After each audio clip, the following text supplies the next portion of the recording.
దేవుని స్తోత్రం. ప్రార్థించుకుందాం. మహిమా స్వరూపుడా, మా ప్రియ పరలోకపు కన్న తండ్రి, మరొకసారి నా ప్రభువా మిమ్మల్ని ప్రార్థించుకునే గొప్ప అవకాశము మాకు ఇచ్చినందులకై మీకు స్తుతులు తండ్రి, మీకు స్తోత్రములు దేవా, మీకు స్తోత్రములు తండ్రి, మీకు స్తోత్రములు ఆయన.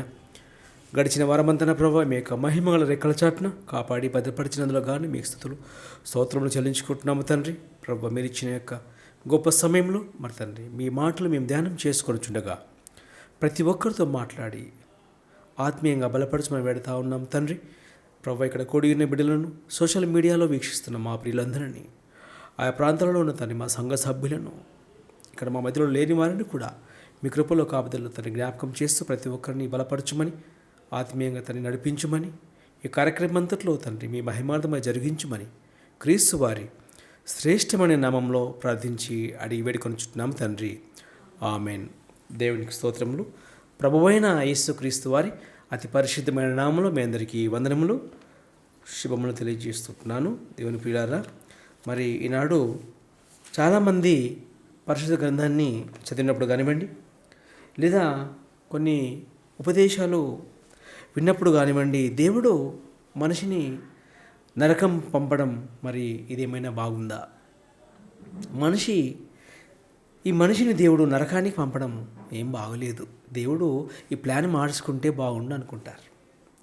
మనిషి ఇలా అనుకుంటారు, ఏమని దేవుడు మనుషులను నరకానికి పంపడం ఏంటి, బాగోలేదు, ఇది ఈ విధానాన్ని దేవుడు మార్చుకుంటే బాగుంటుంది అనుకుంటారు. చాలామంది హేతువాదులు కానివ్వండి, నాస్తికులు కానివ్వండి, దేవుడు లేడనే వారు ఏమనుకుంటారంటే బైబిల్లో ఉన్న మాటలను కొన్నిటిని జీర్ణించుకోలేకుండా ఉంటారు.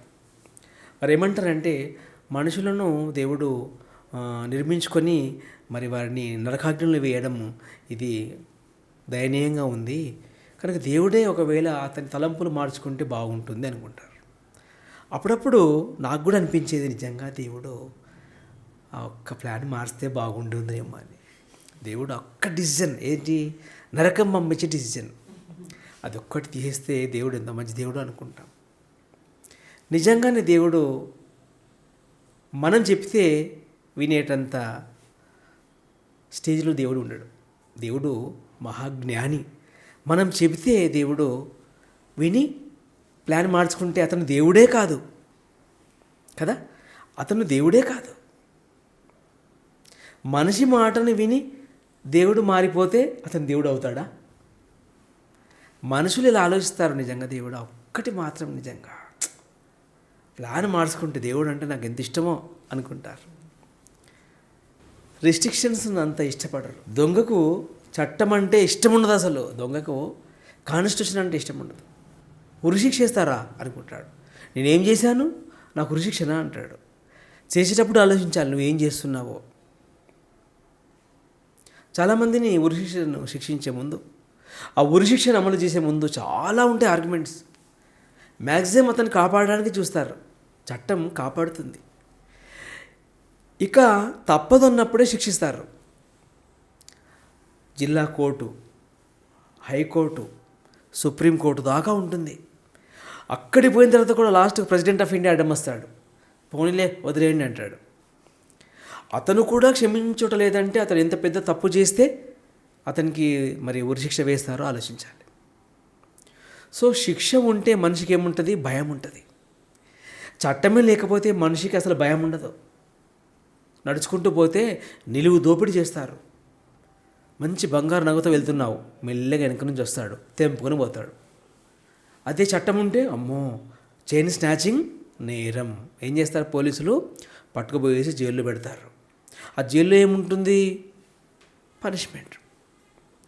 దొంగతనం చేస్తే పనిష్మెంట్, హత్యలు చేస్తే పనిష్మెంట్.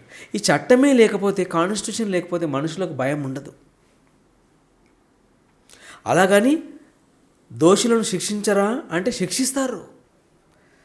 శిక్షించబట్టే ఈ విధంగా ఉన్నాం మనం. దేవుడు ఈ యొక్క పరిశుద్ధ గ్రంథమైన ఈ చట్టాన్ని ప్రపంచానికి ఇవ్వకపోతే మనలో గొప్పవాడు బయటకు రాడు. పరీక్షలు ఉంటేనే ఇంటలెక్చువల్స్ బయటకు వస్తారు. ఎగ్జామ్స్ లేకపోతే ఏమంటారు తెలుసా, అసలు పరీక్ష పెట్టాలి సార్ మీరు, నా సంగతి ఏందో తెలిసేది అంటారు. పరీక్ష పెడితే ఇంత చెట్టుగా ఉంది కాలేజీ, చీటీలు కొట్టనివ్వరు, సెల్ ఫోన్స్ అలౌడ్ లేదు, గైడ్ తీసుకుపోనివ్వరు. ఈ పక్క నుంచి ఆ పక్క చూడొద్దు, ఆ పక్క నుంచి ఈ పక్క చూడొద్దు. నిజంగా ఎగ్జామ్స్ ఒకవేళ లేకపోతే ఏమంటారు, నా సంగతి తెలియదు డాడీ నీకు, నేనే స్టేట్ ఫస్ట్ అంటాడు. ఎగ్జామ్ పెడితే ఎంత స్ట్రిక్ట్గా ఉంది మీకు తెలుసా, పరీక్ష పేపర్ రాస్తే తెలుస్తుంది. ఎందుకు పెట్టారు ఈ పరీక్షలు అంటే ఇంటలెక్చువల్స్ బయటికి రావాలి. సివిల్ ఇంజనీర్స్ ఉంటారు, పెద్ద పెద్ద డ్యామ్స్ కడతారు, అవి 100 years ఉంటాయి, మోర్ దెన్ 100 years ఒక్కొక్క డ్యామ్. అతను నిజంగా ఇంజనీరింగ్ చదవకపోతే కట్టిన డ్యాము కూలిపోతుంది. డ్యామ్ కూలిపోతే ఏంటి నష్టం, ఆ డ్యామ్ పక్కన ఉన్న ఇళ్ళన్నీ మునిగిపోతాయి. సో చట్టము ద్వారా లాభం ఉంది. దేవుడిచ్చిన చట్టము గొప్పది. ఈ పరీక్షల్లో పాస్ అయితేనే దేవుడికి క్వాలిటీ పీపుల్ దొరుకుతారు. దేవుడికి క్వాలిటీ పీపుల్ రావాలంటే ఈ పరీక్షలన్నీ ఉండాలి. ఈ పరీక్షలు లేకపోతే ఏమంటారు, నేను గొప్ప అంటే నేను గొప్ప, అక్కడ మళ్ళీ పోటీ. నేను గొప్ప దేవుడు అంటే నేను గొప్ప, అంతా రివర్స్. ఆడామ్లా, ఆడామా ఏం చేసావంటే నేనేం చేశాను ప్రభువా, అమ్మమ్మ ఇచ్చింది, తప్పించుకున్నాడు. అవమ్మ నువ్వేం చేసావంటే నేనేం చేశాను ప్రభువా, పాము ఇచ్చింది. దేవుడిపై తిరుగుబాటు చేసేవారు ఎక్కువైపోతున్నారు. పాము అంటే దయ్యం. గత వారం మనము ధ్యానించుకున్న పాఠము పాతాళము. మనం వెళ్ళబోయే లోకంలో ఏముంది, పనిష్మెంట్. మనం వెళ్ళబోయే లోకంలో ఏముంది, పనిష్మెంట్ ఉంది, నెమ్మది పొందే చోటు ఉంది. 2 చోట్లు దేవుడు సిద్ధంగా ఉంచాడు. నీవు పనిష్మెంట్ జోలికి ఎందుకు వెళ్తావు, అంత ఇష్టమా? పారడైజ్కి వెళ్ళు. పారడైజ్ హోటల్కి వెళ్ళమంటే వెళ్తారు, గుడికి రమ్మంటే టైంకి వస్తారా? దేవుడి సన్నిధిలో టైంకి చాలా ప్రాధాన్యత ఉన్నది. చాలా టైం కేటాయించాలి ధ్యానం చేయడానికి, ఒక సందేశాన్ని. ఏదో గంటసేపు ఆరాధన చేసుకుని వెళ్ళిపోవడం కాదు. దివారాత్రములు ధ్యానించమన్నాడంటే ఆ మాటకు పరమార్థం చాలా గొప్పది. Day and night until your death. ఏదో టైంపాస్కు ఒక వాక్యం చదివేసి ప్రభువా కాపాడు అని వెళ్ళిపోతే కుదరదు. ఇది దేవుడి చట్టం. కీర్తనలు 81వ అధ్యాయము, Psalms 81 verse 4.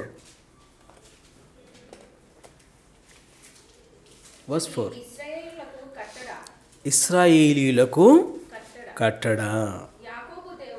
యాకోబు దేవుడు చట్టమట. బైబుల్ ఏంటి, అది ఒక చట్టం.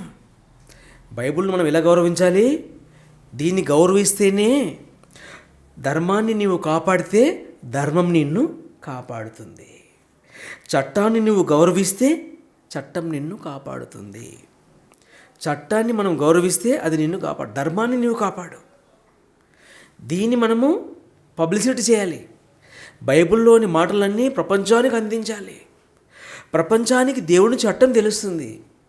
సో దేవుని చట్టం ఏం చెబుతుందో ఒకవేళ మనం విని మనము మారిపోతే నరకాగ్నికి జారిపోకుండా తప్పించుకుంటాం.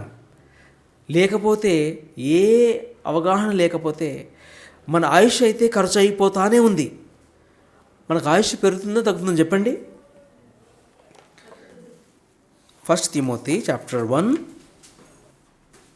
8-11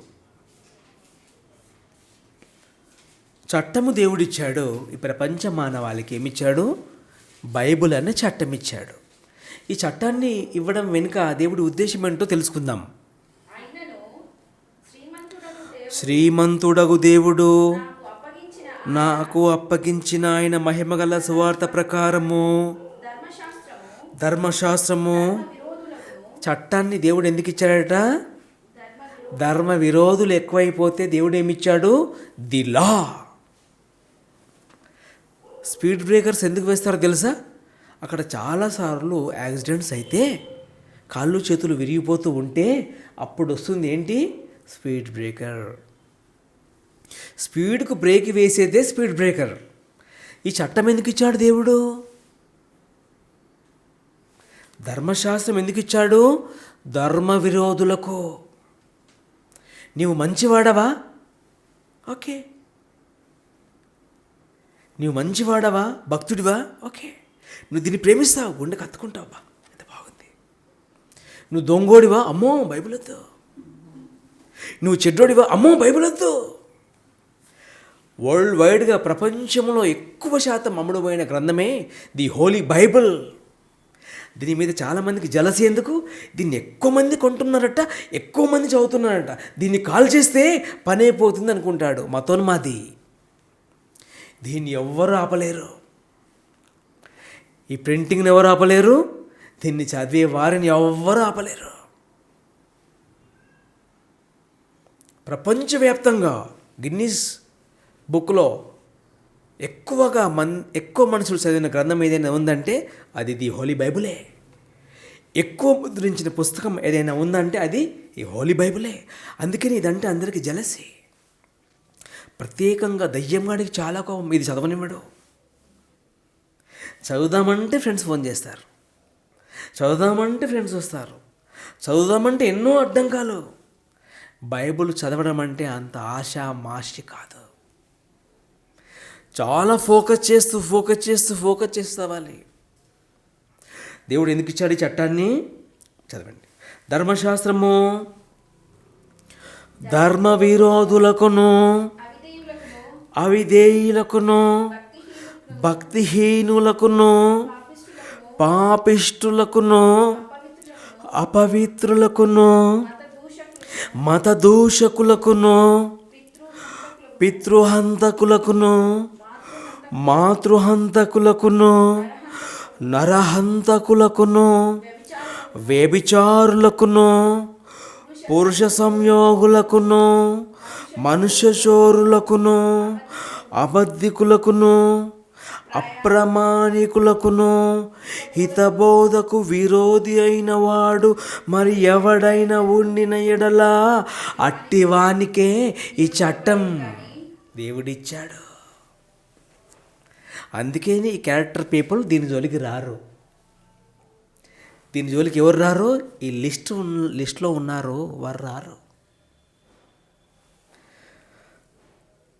అట్టివానికి నియమింపబడెను. లా అంటే ఇష్టం లేదా?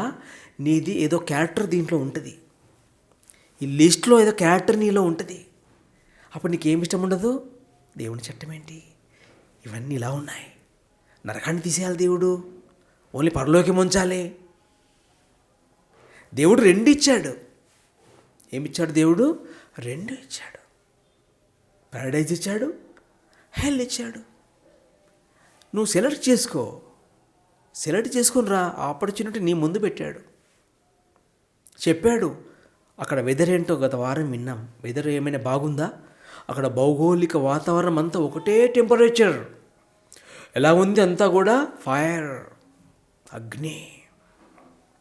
మరి దేవుడు ఇంత కఠినమైన నిర్ణయం తీసుకున్నాడంటే ఇలాంటి క్యారెక్టర్స్ను ప్యారడైజ్ పంపిస్తే బాగుంటుందా చెప్పండి? ఇలాంటి క్యారెక్టర్ పీపుల్ను ప్యారడైజ్ తీసుకుని పోతే మరి వారేమైపోవాలి? దేవుడి కోసం నీతిగా, న్యాయంగా, హతసాక్షులుగా బ్రతికిన వారు ఏమైపోవాలి చెప్పండి? గౌరవం దక్కాలంటే నువ్వు కష్టపడాల్సిందే. మెడల్స్ ఊరికే రావు, ప్రశంసలు ఊరికే రావు. మహానుభావులు ఊరికే అవుతారా చెప్పండి? చాలా వారి జీవితాన్ని వెచ్చిస్తారు. చెప్పడం వేరు, బ్రతకడం వేరు. వారిని మీరు మైక్రోస్కోప్లో పెట్టి చూసినా ఎలాంటి కళంకం ఉండదు. అలాంటి వారిని ఏం చేస్తాడు దేవుడు? ప్రేమిస్తాడు, పారడైజ్ ఇస్తాడు. ధర్మశాస్త్రం ఎవరికట? ధర్మశాస్త్రం ఎవరికి? ధర్మ విరోధులకును, అవిధేయులకును, భక్తిహీనుల కోసమే దేవుడు ఏం చేశాడు? చట్టాన్ని ఇచ్చాడు. అలాంటి వారు దేవుడు సన్నిధికి రారు, దేవుని పనిలో కూడా పాత్రలుగా వాడబడరు. ఎందుకంటే ఏముంది, ఎలాగో నేను అటే వెళ్తా కదా, డిసైడ్ అయిపోతారు చాలామంది. మరి దేవుడు నరకాగ్నిని ఎందుకు తయారు చేశాడు అనే క్వశ్చన్ చాలామందిలో ఉంది. దేవుడు నరకాన్ని అసలు ఎందుకు చేశాడు? దేవుడు నా మీద నమ్మకం లేదా దేవుడా? డాడీ నన్ను నమ్మవా అని నువ్వు అనుకుంటున్నావేమో. ఒకవేళ దేవుడు ఏ మనిషికి చిక్కడు. దేవుడికి సలహా ఇచ్చేంత గొప్పవారం మనం మాత్రం కాదు. మరి దేవుడు ఈ నరకాన్ని ఎందుకు చేశాడు? పారడైజ్ చేయొచ్చు కదా. నమ్మలేడా దేవుడు మనిషిని? మత్తయి సువార్త 25వ అధ్యాయము గాస్పుల్ మాథ్యూ చాప్టర్ 25 తెలుసుకుందాం. 25వ అధ్యాయము 41వ వచనము. దేవుడు అసలు ఎందుకు చేశాడు ఈ నరకాగ్నిని?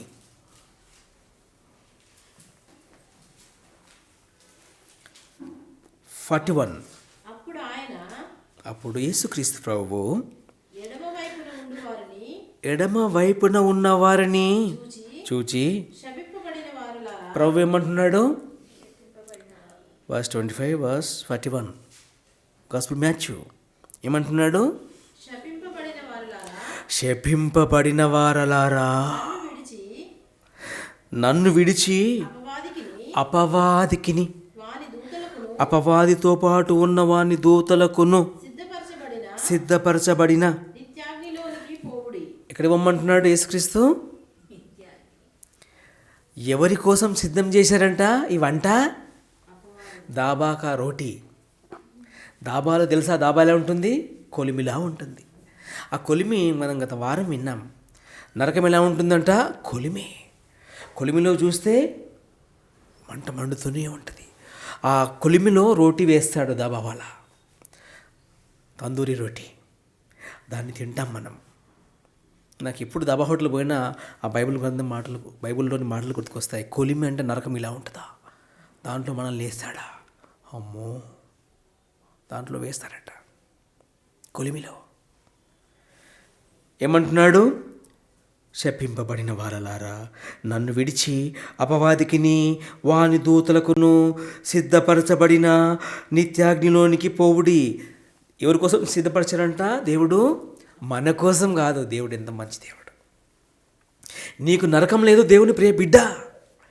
నీకు స్వర్గమే, నీకు నరకం కాదు. నీలో ఉన్న ఆత్మ ఎవరిది? స్వయాన దేవుడి భాగం. నీలో ఉన్న ఊపిరి దేవుడిది. నిన్ను బాధ పెట్టడం దేవుడికి ఇష్టం లేదు. నిన్ను సంతోషపెట్టాలని దేవుడు ఎంతో కష్టపడి పరలోకాన్ని కట్టుకున్నాడు.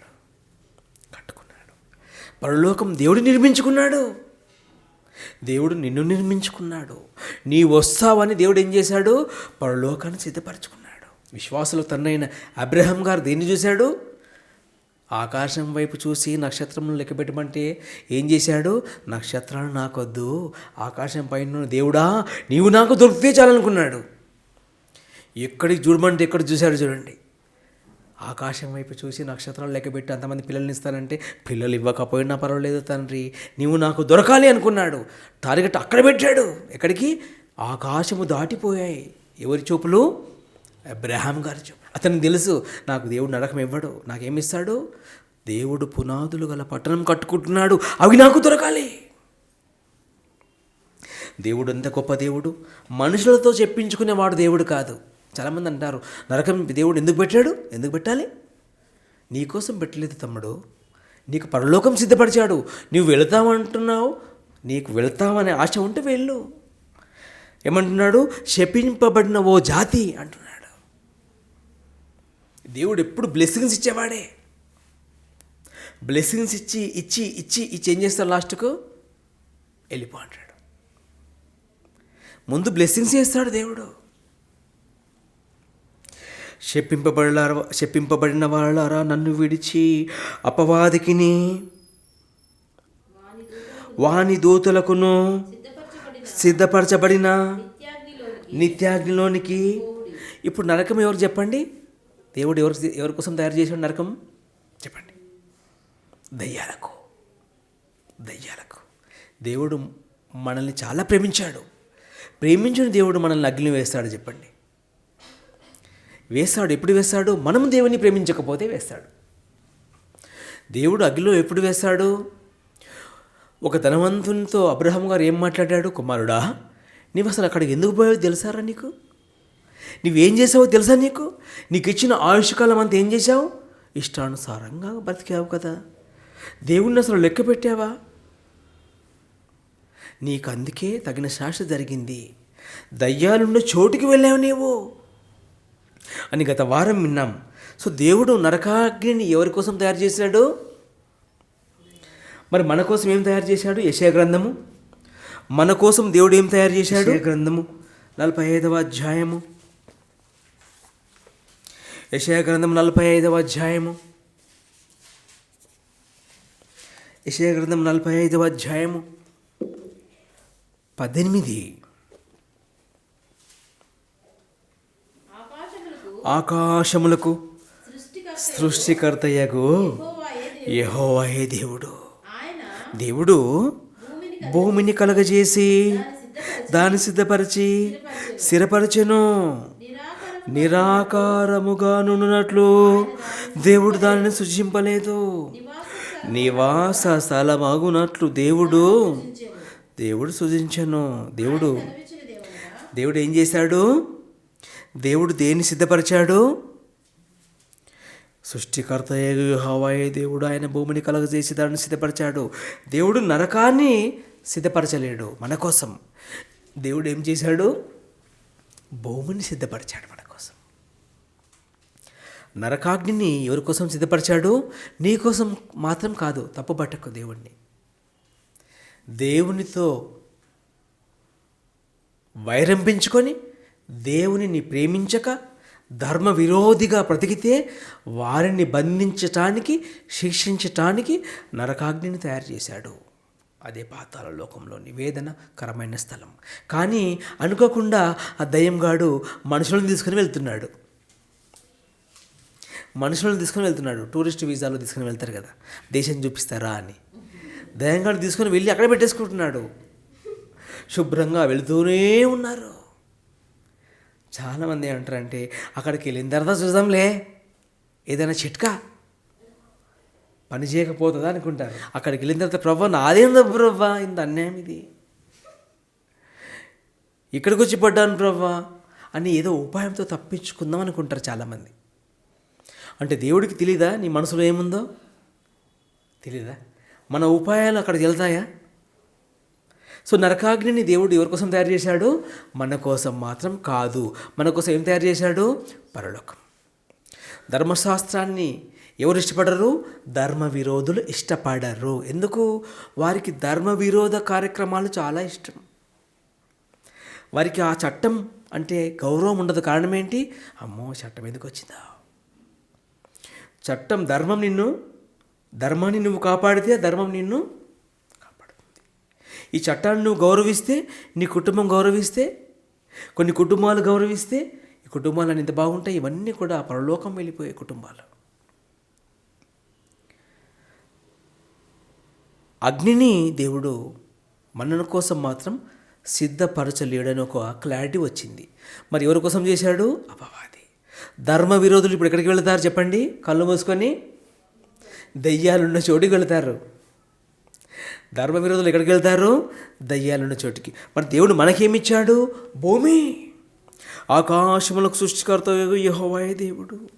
ఆయన భూమిని కలగజేసి దాన్ని సిద్ధపరిచి స్థిరపరిచి నీకిచ్చాడు. దేవుడు నీకు ఏమిచ్చాడు చెప్పు? భూలోకాన్ని ఇచ్చాడు. నిన్ను ఎంత నమ్మితే నీకు ఈ లోకాన్ని ఇచ్చాడు చెప్పు? నువ్వేం చేశావు? ఈ లోకాన్ని చూసి ఇది శాశ్వతం అనుకొని ఇచ్చిన దేవుణ్ణి మర్చిపోయావేమో. భూమి మీద అందాలు బాగుంటాయి. అందాలకు ముగ్ధులై దేవుడిచ్చిన ఆయుష్ని ఏం చేస్తారు? ఖర్చు చేస్తూ ఉంటారు. విహారయాత్రలు, షికార్లు, అవి చివరకు విషాదయాత్రలుగా మారుతున్నాయి. చూడండి, చాలామంది విహారయాత్రకు వెళ్ళి విషాదంగా ఇంటికి వస్తాయి. సజీవంగా వెళ్ళి నిర్జీవులుగా ఇంటికి వస్తారు. కారణమేంటో? సంతోషంగా వెళ్ళారు. మొన్న విశాఖపట్నం బస్సులో వెళ్ళి పడిపోయింది. ఎక్కడ దేవుడు ఎందుకు ఇచ్చాడు ఈ ఆయుష్? దేవుడు నీకు భూమిని ఇస్తే నువ్వేం చేస్తున్నావు? భూమి బాగుంది భలే భలే అని చెప్పి భూమినే ప్రేమిస్తున్నావు. సృష్టికర్తయగు ఆకాశములకు సృష్టికర్త యగు దేవుని మర్చిపోతే ఎలా? దేవుడు నీకు అన్ని ఇచ్చాడు. ఆక్సిజన్ ఇచ్చాడు ఫ్రీ, నీళ్ళు ఇచ్చాడు ఫ్రీ, వెలుతురిచ్చాడు ఫ్రీ, భూమినిచ్చాడు ఫ్రీ. మనం ఈనాడు నీళ్లు తాగితే ఏం చేస్తున్నాం? ఒక లీటర్ బాటిల్కు మినిమం 20 to 30 రూపీస్ పే చేస్తున్నాం తెలుసా? ఆసుపత్రిలో ఆక్సిజన్ పెడితే ఎంత బిల్లో ఆలోచించండి. పార్క్ వెళ్తారు, ఫ్రీగా వెళ్తారా? టోకెన్ తీసుకుంటారా? టికెట్ తీసుకుంటారా? పార్క్ వెళ్ళేసి ఎన్టీఆర్ గార్డెన్కి వెళ్తారు. ఫ్రీగా వెళ్తారా, టికెట్ తీసుకుంటారా? అంటే నడిచినందుకు టికెటా? ఎస్. హాస్పిటల్లో ఆక్సిజన్ పెడితే ఎందుకు కట్టాలి? బిల్లు అంతే. హోటల్కి వెళ్తారు, బాగా తింటారు, ఏమంటారు? బిల్లు కట్టండి అమ్మా అంటారు. కానీ దేవుడైతే అన్నీ ఫ్రీగా ఇచ్చాడు. దేవుడిచ్చింది మాత్రం అన్నీ ఫ్రీయే. కానీ మనుషులు మాత్రం పెద్దానికి బిల్లు. కరెంటు వాడితే కరెంటు బిల్లు, వాటర్ వాడితే వాటర్ బిల్లు, ఇల్లు వాడితే రెంట్ కట్టాలి, అవునా? డ్రైనేజ్ వాడితే డ్రైనేజ్ బిల్లు కట్టాలి, రోడ్డు వాడితే రోడ్డు బిల్లు కట్టాలి, కాలేజీకి వెళితే కాలేజీ బిల్లు కట్టాలి, కాలేజీ బస్సు ఎక్కితే బస్సు బిల్లు కట్టాలి, క్యాంటీన్లో టీ తాగితే టీ బిల్లు కట్టాలి. కానీ దేవుడు నీకు ఎన్ని ఫ్రీ ఇచ్చాడో అన్ని ఫ్రీ. నిన్ను ఎంతగా ప్రేమిస్తే దేవుడు నీకు ఇవన్నీ ఇచ్చాడు. భూమిని నీకు ఇచ్చేశాడు. ఆకాశం దేవుడు సృష్టించి భూమిని కలగజేసి సిద్ధపరిచి వాటిని మనకి ఇచ్చేశాడు దేవుడు. సో దేవుడు మనల్ని ఎంతగా నమ్మి ఉంటాడు చెప్పండి.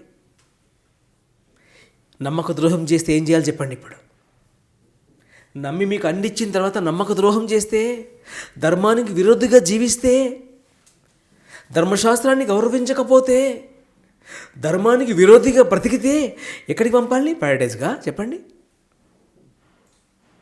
ప్యారడైజ్గా పంపడు. ప్రసంగి గ్రంథము 9వ అధ్యాయము, ఎక్లీసియాస్ ప్రసంగి గ్రంథం 9వ అధ్యాయము 10వ వచనము. 10 చేయుటకు నీ చేతికి వచ్చిన ఏ పనైనను నీ శక్తులు లోపము లేకుండా బ్రతికుండగానే చేయమ్మా అంటున్నాడు. దేవుడి కోసం ఏమైనా చేసేది ఉంటే ఎప్పుడు చేయాలి? చచ్చిన తర్వాత ఏముండదు ఇక చేయడానికి. చనిపోయిన తర్వాత మనం చేసేది ఇక ఏముండదు. నీలో ఊపిరి ఉండగానే దేవుడికి ఏమైనా ఉపయోగపడు. చేయుట నీ చేతికి వచ్చిన ఏ పని అయినను నీ శక్తి లోపం లేకుండా చేయము. అవకాశం ఇచ్చాడు కదా దేవుడు నా కోసం కొంతకాలం బ్రతికి నా సువార్త పనిలో పాలివారుగా ఉండి ఈ ప్రపంచానికి సత్యాన్ని అనగా ఈ చట్టాన్ని ప్రకటించమని అవకాశం ఇచ్చాడు కదా. ఎలా చేస్తావో చెయ్యమ్మా అంటున్నాడు. మన బాధలు చూసి మన ఏడుపు చూసి దేవుడు ఏం చేస్తాడు? ప్రేమమయుడు కదా, ఆ నరకంలో నుంచి తీసేసి ప్యారడైజ్ ఇస్తాడు అనుకుంటారు. కానీ బైబిల్ ఏం సెలవిస్తుంది? అక్కడ నీ తెలివి పని చేయదు, అక్కడ నీ ఉపాయము పని చేయదు, అక్కడ నీ జ్ఞానము పని చేయదు. అక్కడి వారు ఇక్కడికి రాకుండా ఉన్నట్లు, ఇక్కడి వారి అక్కడికి పోకుండా మధ్యలో ఏముంది? మహా అగాధాన్ని దేవుడు పెట్టాడు. ఇంత కఠినమైన నిర్ణయాన్ని తీసుకోవడానికి గల కారణం ఏంటి అంటే పరలోకం చాలా బాగుంటుంది. కొన్ని కాలేజీలు ఉంటాయి, టాప్ 10లో ఉంటాయి. టాప్ 10లో ఉన్న నెంబర్ 1 కాలేజీకి మనం వెళ్ళాలంటే మనకి ఎంత సత్తా ఉండాలి చెప్పండి. ఆ స్టేజ్కి వెళ్ళాలంటే సాక్రిఫైజెస్ చేయాలి, ఎంతో సమయాన్ని కేటాయించాలి. పరలోకం దేవుడు ఉండే లోకం వెళ్ళాలంటే మాటలా? ఏకంగా దేవుడు ఉండే లోకం, దయ్యాలుండే లోకం పోవడం చాలా సులభం. దయ్యాలుండే లోకం వెళ్ళడం చాలా ఈజీ. ఏం కష్టపడనక్కర్లేదు. దేవుడు పని చేయకుండా ఉంటే చాలు. దేవుడు పని చేయకుండా శుభ్రంగా 3 పూటలు తినేసి ఉన్నావో ఈజీగా వెళ్ళిపోతావు. ఎక్కడికి? దయ్యాలుండే చోటికి. దేవుడు ఉండే చోటికి, దేవుడి మనుషులు ఉండే చోటికి వెళ్ళడమే కష్టం. కనుక దేవుని చట్టం కష్టం కాదు. దేవుని ధర్మశాస్త్రము చాలా మంచిది. తిమోతి రాసిన మొదటి పత్రిక 1వ అధ్యాయము 11వ వచనము, వర్స్ 11. తిమోతి రాసిన మొదటి పత్రిక, పౌలు గారు రాసిన మొదటి పత్రిక 11వ అధ్యాయంలోని లాస్ట్లో ఉంటుంది మాట. కిందకి వచ్చిన అలాగే ధర్మానుకూలముగా దానిని ఉపయోగించిన ఎడల ధర్మశాస్త్రము మేలైనదని. ధర్మశాస్త్రము ఏంటట? మేలైనది. సో ఇప్పుడు బైబిల్ మంచిదా చెప్పండి? మంచిది. ధర్మశాస్త్రము మేలైనదా, కీడు చేసేదా? ధర్మశాస్త్రమును పౌలు గారు ఏమంటున్నాడు? మనము చక్కగా ధర్మానుసారంగా మనం బ్రతికితే ధర్మశాస్త్రము మేలైనదే. బైబిలు నీకు నచ్చుటలేదంటే నీలో కొన్ని బ్యాడ్ క్యారెక్టర్స్ ఉంటాయి. బైబిల్ బాగా ప్రేమిస్తున్నావంటే అర్థం ఏంటి? నీలో ఎలాంటి బ్యాడ్ క్యారెక్టర్స్ లేవు. నీవు సిద్ధపడతా ఉన్నావు ఎక్కడికి వెళ్ళడానికి? ధర్మానుసారంగా బ్రతికిన వారు ఉండే లోకానికి. కనుక దేవుడు మనుషులను అగ్నిలో వేసి కాల్చడం మాత్రం దేవుడికి ఇష్టం లేదు. దేవుడికి అది ఇష్టం కాదు.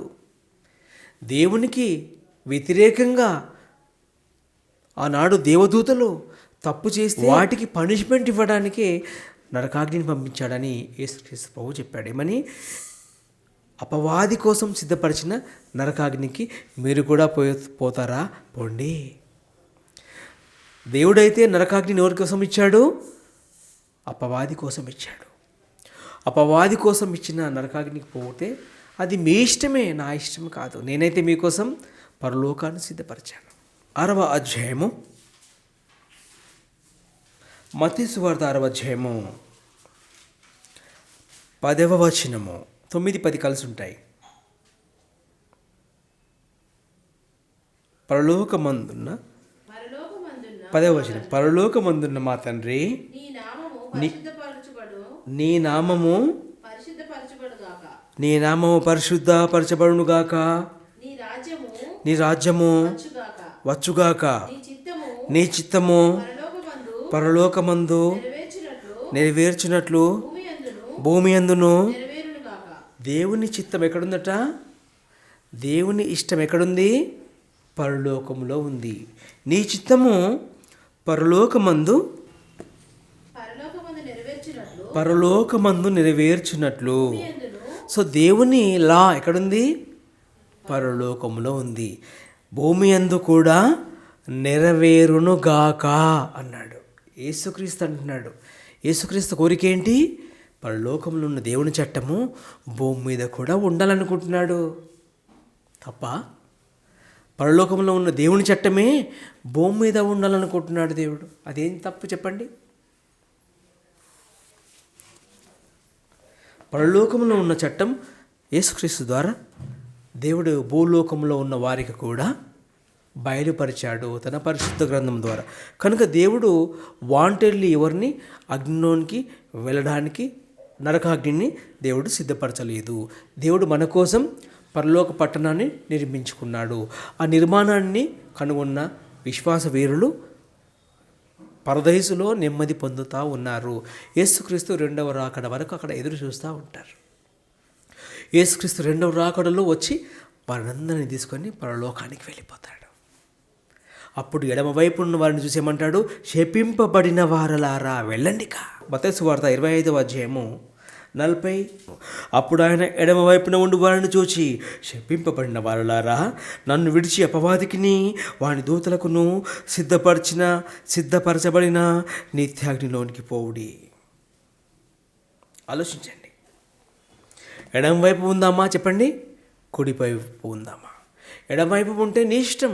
దేవుడు ఎడమవైపు ఉండమని చెప్పటం లేదు. దేవుని చిత్తాన్ని నీవు నెరవేర్చాలి అని దేవుడు చెబుతా ఉన్నాడు.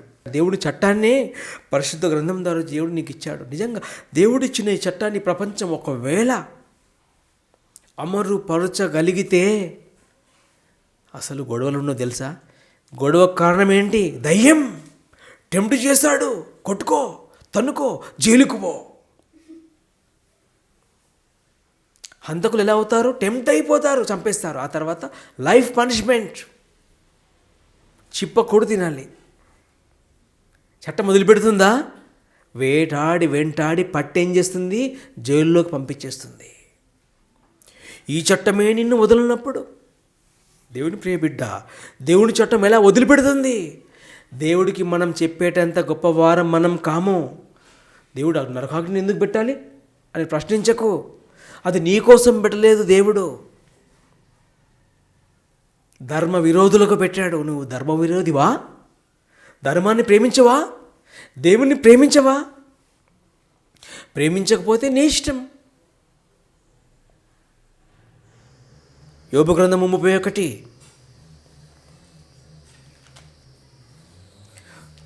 Job's 31 verse 7. యోబు గ్రంథం 31 7వ వచనము. యోబు గ్రంథము 31 verse 30, chapter 31 verse 7. న్యాయమైన త్రాసులో ఆయన నిన్ను తూచును. దేవుని దగ్గర ఏముందట? త్రాసు ఉంది. దాంట్లో మనల్ని ఏం చేస్తారట? న్యాయమైన త్రాసులో ఆయన నన్ను తూచును. 1/2 kg తగ్గావా అయిపోతావు. 34వ అధ్యాయం యోబు గ్రంథము. 34వ అధ్యాయం యోబు గ్రంథము ముగించుకుందాం. 11వ వచనం. 11. నరుల క్రియలకు తగినట్టుగా దేవుడు ఏం చేస్తాడు? దేవుడు త్రూస్తాడు. బాగా తాసులో బాగా తయారై వెళ్ళాడనుకో, ఏం చేస్తాడు? అమ్మ ఫస్ట్ అక్కడ నిలబడమంటాడు. కాన్ఫిడెన్స్ బాగుంది ఏంటి అనుకుంటాడు. నిలబడగానే రీడింగ్ ఇటు వచ్చింది అనుకోండి, అయిపోయి ప్రవ్వా మళ్ళీ వెళ్ళేస్తాను భూమి కంటే. అమ్మ 80 ఇచ్చానమ్మా నీకు, 80 ఏంటి ఇచ్చాను, ఏం చేసావు? 80లో మళ్ళీ వెళ్ళొస్తావు భూమి మీదకు. నాకు ఓపిక లేదు. No, left side. ఎవరు చెప్తారు రికమెండేషన్? పోన్లే మనోడే అని. అక్కడ రికమెండేషనే ఉండదు. గత వారం విన్నాం, ఏమంటున్నారు? ఈ భూనివాసులకు వదిలిపెట్టకు ప్రభువా అంటున్నారు. ఏమంటున్నారు? మన మీద కాంప్లైంట్స్ ఉన్నాయి. అన్నీ కాంప్లైంట్స్ చాలామందిపై ఉన్నాయి, ఇక్కడ నుంచి వెళ్తున్నాయి. పాతాళ లోకంలో నుంచి దేవుడికి కాంప్లైంట్స్. అయితే దేవుడు ఏం చేస్తారట? సరే, నరుల క్రియలు 10 నుండి విజ్ఞానము గల మనుషులారా నా మాట ఆలకించుటే. దేవుడు అన్యాయము చేయుట. చూశారు ఎంత బాగుంది బైబిల్. మనుషులు ఏమనుకుంటారు? దేవుడు ఇలాగెందుకు చేయాలి? నువ్వు చెప్పాలి దేవుడికి. వాక్యాన్ని చెప్పే వ్యక్తిని చూసి మీరేం నేర్చుకోవాలి? నేను కూడా వాక్యం చెప్పాలి అనే ఆలోచన పుట్టాలి. పాట పాడే అమ్మాయిని చూసి నువ్వేం చేయాలి? నేను కూడా పాట పాడాలి. మనుషులను బట్టి, మంచి మనుషులను బట్టి, వారిని బట్టి పోల్చుకుంటూ మనం నడుచుకుంటూ ముందుకు వెళ్ళిపోవాలి. దేవుడు ఏం చేస్తాడు? చదవండి. దేవుడు అన్యాయం చేయుట అసంభవము, సర్వశక్తుడు దుష్కార్యం చేయుట అసంభవము. నరుల క్రియలకు తగినట్టుగా ఫలము ఆయన వారికి ఇచ్చును. అందరికీ వారి వారి మార్గమును బట్టి వారికి ఫలమిచ్చును. దేవుడు ఏమాత్రమును దుష్కార్యము చేయడు. సర్వశక్తుడు న్యాయము తప్పడు. దేవుడు ఎవరు? The great judge. దేవుడు ఎవరు? The great judge. ఆ జడ్జి ముందు మనము నిలబడాలి. నిలబడగలమా? ఆయన తూస్తారట త్రాసులో వేసి. న్యాయమైన త్రాసులో నన్ను తూచినప్పుడు ఒకవేళ 1/2 kg 2 kgలు తగ్గితే ఏంటి నీ పరిస్థితి? కనుక ఏమైపోవాలి? మోర్ దెన్ 100కి రావాలి. మన డెవలప్మెంట్ దేవుళ్ళు ఎలా ఉండాలి? More than 100. కనుక దేవుణ్ణి తప్పట్టేంత అవసరం నీకు లేదు. దేవుడు అన్యాయస్తుడు కాదు. దేవుడు మనతో చెప్పించుకునేవాడు కాదు. దేవుడు సర్వజ్ఞాని. ప్రార్థించుకుందాం. మహిమా స్వరూపుడా, మా ప్రియ పరలోకపు కన్న తండ్రి, మీరిచ్చిన ఈ యొక్క ఉదయకాలపు ఉపదేశం ఎంతో గొప్పది నా ప్రవ్వ. ఈ యొక్క పరిశుద్ధ గ్రంథము తండ్రి, మీరిచ్చిన చట్టము, ఈ యొక్క ధర్మశాస్త్రాన్ని ప్రేమించిన వాడు మరి తండ్రి మీకు పాత్రుడు కాదు. మీ ప్రేమను తండ్రి పొందుకోలేడు. ధర్మశాస్త్రాన్ని ప్రేమించేవాడు, ధర్మశాస్త్రాన్ని ఇష్టపడేవాడు మిమ్మల్ని ఇష్టపడ్డవాడు. గొప్ప తండ్రి, ఎన్నో విషయాలు ఆలోచించాం మరి తండ్రి. మీరు మమ్మల్ని మరి త్రాసులో తూస్తే మేము తగ్గిపోకూడదు తండ్రి. మీ కొలతల్లో, వెయిట్లో మేము అన్నిట్లో ఎక్కువగా ఉండాలని ఆశపడతా ఉన్నాం ప్రభువా. ఆనాడు యేసుక్రీస్తు ఉపదేశించిన ఉపదేశంలోని భావం ఎంతో గొప్పది నా తండ్రి. నరకం తండ్రి మీరు మా నిమిత్తమే సిద్ధపరచలేదు. అపవాది కోసం నరకాన్ని మీరు సిద్ధపరిచారు. కానీ ఆ అపవాది మనుషులందరినీ నరకం వైపు లాక్కొని వెళ్ళిపోతూ ఉన్నాడు. ఈ సత్యాన్ని, మీరిచ్చిన చట్టాన్ని గౌరవించని వారిగా సమూహాలను తయారు చేసుకొని తండ్రి నరకాగ్నికి తీసుకొని వెళ్ళిపోతూ ఉంటే మేము తండ్రి ఈ పరిచర్య ద్వారా కొందరినైనా మీ వైపు తిప్పాలని ఆశతో మేము చేస్తున్న యొక్క పరిచర్యను మీరు దీవించి ఆశీర్వదించి అభివృద్ధి పరచమని ప్రార్థిస్తున్నాం తండ్రి. మహోన్నతుడా మీకు వేడుతా ఉన్నాం తండ్రి. మీరు ప్రభువా మమ్మల్ని ఎంతగానో ప్రేమించారు. మీరు మమ్మల్ని ఎంతగానో ప్రేమించి తండ్రి మీరు మమ్మల్ని నమ్మి ఈ లోకాన్ని మా చేతిలో పెట్టారు. అయితే ప్రభువా ఈ లోకాన్ని మా చేతిలో పెడితే మేము ఈ లోకాన్ని గట్టిగా పట్టుకున్నామేమో మిమ్మల్ని వదిలేసి. అలా ఉంటే ఇది అనుకూల సమయం. లోకాన్ని ఇచ్చిన దేవుడవు నీవేనని, ఆకాశముకు భూమికి ప్రభుడవు నీవేనని గ్రహించి మిమ్మల్ని ప్రేమించి యేసుక్రీస్తును సొంత రక్షకుడిగా అంగీకరించి బైబిల్ అనే చట్టాన్ని గౌరవించి మీ ద్వారా తండ్రి మన్ననలు పొందుకునే గొప్ప భాగ్యము ప్రతి ఒక్కరికి దయచేయమని ప్రార్థిస్తూ విజ్ఞాపన చేస్తూ క్రీస్తు వారి అతి పరిశుద్ధ నామంలో ప్రార్థించి అడిగి వేడుకొనుచున్నాం తండ్రి. ఆమెన్. మనందరికి తండ్రి అయిన దేవుని ప్రేమయు ప్రభువైన యేసుక్రీస్తు కృప పరిశుద్ధాత్మ సహవాసము ఇప్పుడును ఎల్లప్పుడూ సదాకాలం తోడేయండి నడిపించును గాక. ఆమెన్.